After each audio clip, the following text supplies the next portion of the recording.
Jadi hadis-hadis yang enggak ada kaitannya dengan hukum sebetulnya sudah tidak menjadi persoalan.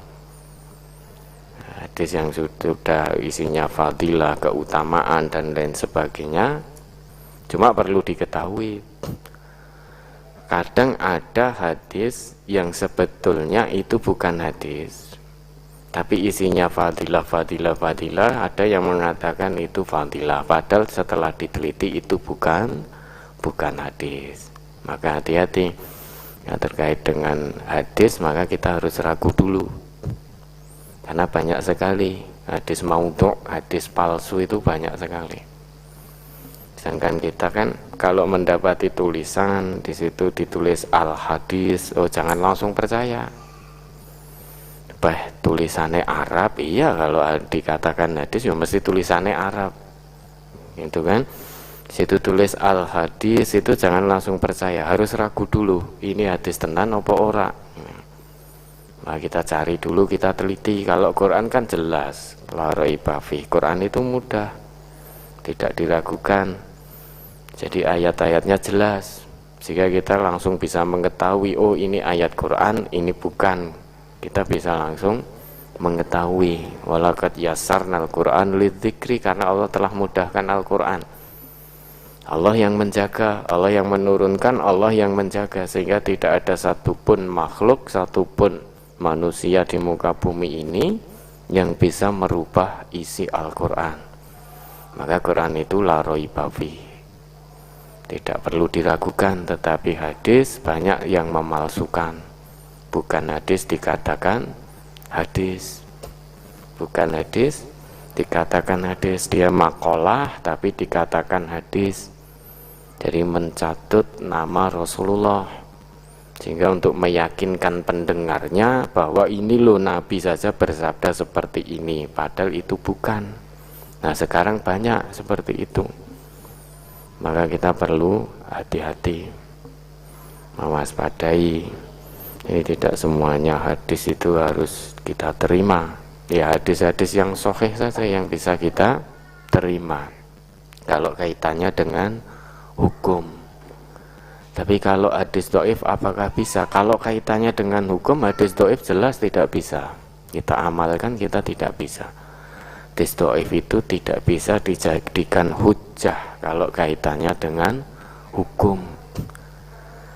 Tetapi kalau tidak ada kaitan dengan hukum, maka bisa diterima. Seperti hadis ini dhaif, tetapi maknanya cocok dengan Quran, cocok dengan hadis-hadis sahih yang lain. Seperti Al-Qur'anu hablullahil matin, Al-Quran itu tali Allah yang sangat kuat. La tangkusu ajaibuhu wa iyakhlaf ala kasratir rad. Keajaiban Al-Quran, kemukjizatan Al-Quran tidak akan pernah pudar, tidak akan pernah membosankan meskipun keterangannya diulang-ulang. Man qala bihi shadaqa, barang siapa yang berbicara, berkata sesuai dengan Al-Quran, maka perkataannya itu pasti benar. Man amila bihi rasyada, barang siapa yang beramal sesuai Al-Quran pasti amalnya lurus.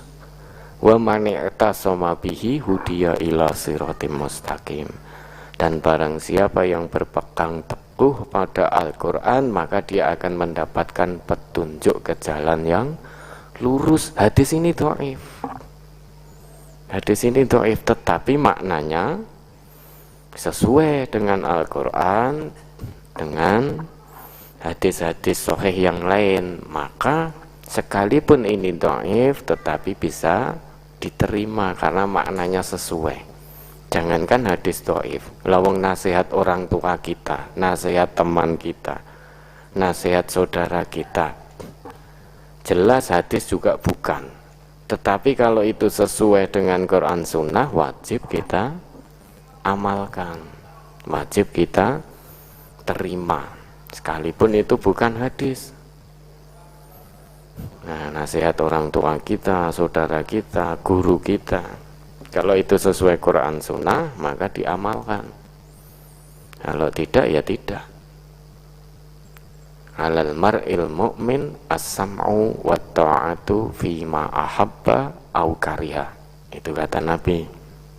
Jadi kewajiban setiap mukmin itu mendengar dan taat, as-sam'u wa ta'ah fima ahabba au kariha illam yu'mar bimaksiyah.